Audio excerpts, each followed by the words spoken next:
Hello friends, ఇవాళ పుదీనా తీసుకొని ఇంకా కొత్తిమీర అవన్నీ ఉన్నాయి, కొన్ని తీసుకొని వెళ్దామండి.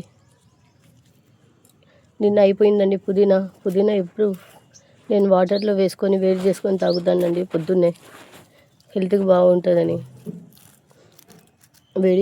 వాటర్ కొంచెం వేడి చేసుకొని గోరువెచ్చగా దాంట్లో కొంచెం 4 పుదీనా ఆకులు వేసి గ్రీన్ టీలా తాగుతాను.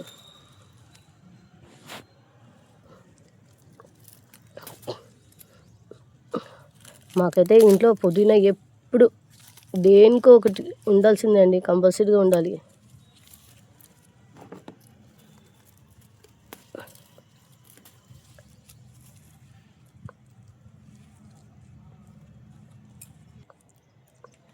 ఇట్లా కొన్ని తీసేసాగానే ఆకులు వెంటనే దానికి నేను వర్మి కంపోస్ట్ వేసేసి నీళ్ళు వేసేస్తానండి.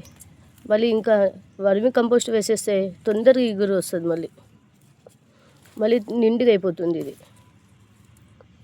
ఎప్పుడప్పుడు ప్రూనింగ్ చేస్తేనేనండి పుదీనా వచ్చేది, లేదు నిండిపోనులే ఇది అని అట్లనే ఉంటే అది అంతా అట్లనే వాడిపోతుంది. ఎప్పటికప్పుడు ప్రూనింగ్ చేసేసి క్లీన్ చేసేయాలి దీన్ని.